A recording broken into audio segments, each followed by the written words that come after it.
But now, of course, over here on the place building area, we need to know how exactly do we access this data? How do we access the building type SO list? We don't have it over here. Now, technically, we could have a serialized field over here and then add it. But over here, I've got literally like 100 different building areas. So I'd have to select all of these and drag the same scriptable object. That could work, but I don't like that. Usually, you want to try to avoid having, let's say, copy-pasted references all over the place. Usually, you want to centralize it as much as possible.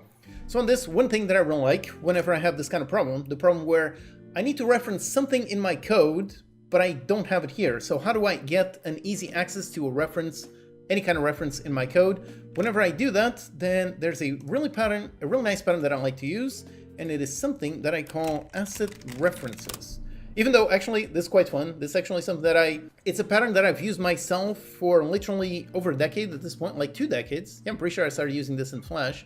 So the problem we're trying to solve is we want to get a nice, easy, direct reference through code. So over here, I want to have something like a public. And again, this is yet another exception. The public, this is just a read-only data container. That is why I'm okay with making it public. Building type list SO, building type list SO. I want to have this guy right here.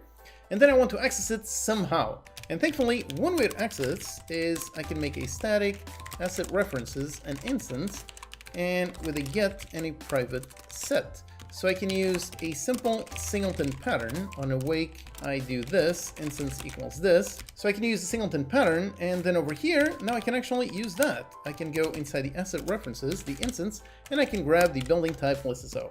And there you go, I've got that one, and over here I can actually do an index of, grab the list, index of, and the index of this building type SO, and there you go, I saved that one. So now I've got some actual valid code. Except over here, this one, now I need to actually place this in the scene, and that can be quite annoying. So for example, the way that I do this now is now over here, I just create one of these, an asset references. I create this one, I attach this one, I reset that one, and over here I assign my data. And this is great, this does work, but now if I load this into a different scene, it is not going to work. Whereas I like to keep this, basically this class usable across any kind of scene that I want. So usually what I do is I make this a prefab, and I get rid of it from the scene. And for the prefab, I actually use something really awesome called Resources. This is a special folder inside Unity, and you can basically just load those. So I put that one inside the Resources. And over here on this one, for the instance, I define a private static asset references instance lowercase. And on get, easily, I'm going to get, I almost forget the syntax for this one. So on get, I'm going to return the instance, but first I'm going to check if instance equals null. If the instance equals null, resources.load, and I'm going to resource name of with this exact same name, asset references like this. So I'm going to load that instance equals this guy right here, and I'm basically just going to load that, and I've got loaded as, does this have generics? I don't actually remember. I think it does. I think it does actually work quite like that. So basically, and I can actually remove the set right, and I don't set it over here on awake. So basically like this, whenever I access it, the instance is going to be null, and it's basically going to load that from resources, and then basically going to use it, and like this, yep, it will be quite nice. And here there you go. Here it does work. So we've got the building type SO index, and here we've got, so I store basically one house, 2 offices, and 1 power plant, and I can see, okay, one of them does have a 0, one has index 1, another 1, another 2, and if that makes sense, that is the house, that is the office, and that is that one. So yeah, that is awesome. That does work out quite nicely.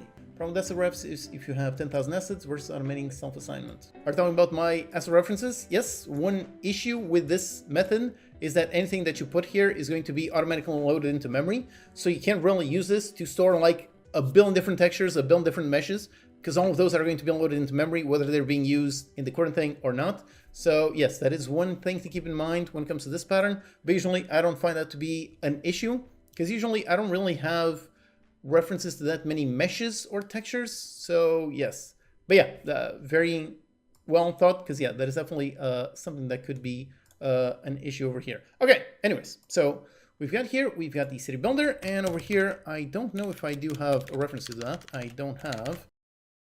If you're looking for a step-by-step guide on how to make games, check out my free complete courses. For beginners, I've got my Kitchen Chaos course. It is 10 hours teaching you all about Unity game development. Or if you're preferring more technical path, check out my C# course. This one is 12 hours long and covers everything from the language, everything from beginner to intermediate to advanced. There's a free video on YouTube, and then there's a premium version with a bunch of awesome bonuses, like a companion project with actual interactive exercise for every lecture in the course so you can learn by doing. And if you're already on the intermediate level and you want to take your skills to the next level, then check out my problem solving course. This one is focused on teaching you the most valuable skill of all. It's a very practical course with all kinds of exercises that you can do in order to gain tons of experience so you can gain this knowledge. This one also has a free version over here on YouTube and a premium version containing all the over 200 problems for you to solve in order to gain this really valuable skill. Check out all my free courses with the link in the description.